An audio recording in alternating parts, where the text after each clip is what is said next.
Hello everyone, রোশনাই ধারাবাহিকের আজকের পর্বে দেখতে পারবেন রোশনাইয়ের নৃত্য দেখে পণ্ডিতজি বলেন, তুমি এই নৃত্যকলা কোথায় শিখেছো? তোমার নৃত্য গুরুকে?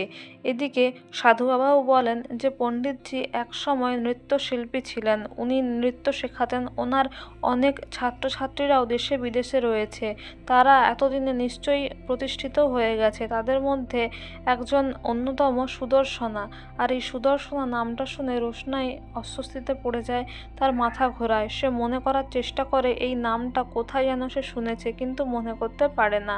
এদিকে সুরঙ্গমার বাড়িতে কমিশনার সহ পুলিশ অফিসাররা আসে। অফিসার বলেন যে ম্যাডাম, আপনি আমাদের মিথ্যে কথা বলেছেন। আমরা ইনভেস্টিগেশন করে জানতে পেরেছি রাজেশের সঙ্গে আপনি দেখা করেছেন। কমিশনার এটাও জানায় যে আমরা যে হোটেলে আপনি দেখা করেছিলেন সেই হোটেলের কাছ থেকেই আমরা সাহায্য নিয়ে স্কেচ বানিয়েছি। তার থেকে পরিষ্কার যে আপনি আমাদের মিথ্যে কথা বলছেন। গরিমা বলে, যা বলার কোর্টে বলবেন, আমার মাকে আপনারা এইভাবে অ্যারেস্ট করে নিয়ে যেতে পারেন না।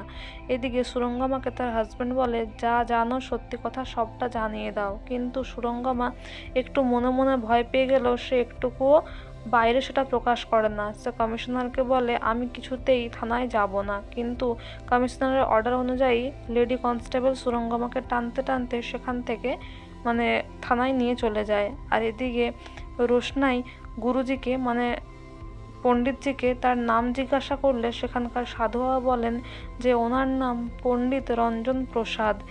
নামটা কি তুমি কোথাও শুনেছ? আর এই রঞ্জন প্রসাদ নামটা শুনে রোশনাই যেন আরও একটু ঘাবড়ে যায়।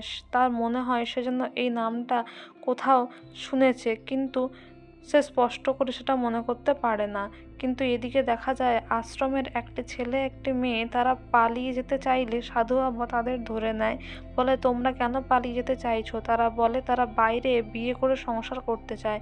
সাধু বাবা বলে, পালিয়ে গিয়ে তোমরা কোথায় থাকবে? আজকেই তোমাদের বিয়ের বন্দোবস্ত করছি, তোমরা এখানেই বিয়ে করে থাকো। আর সাধু বাবা রোশনাইকে বলে, তুমি কি আগে কখনো বিয়ে দেখেছো? রোশনাই মনে করে তার আরণ্যকের বিয়ের কথা আর বলে, একটি ছেলে একটি মেয়ে একটি মন্দির মনে পড়ছে, কিন্তু মুখগুলো স্পষ্ট নয়।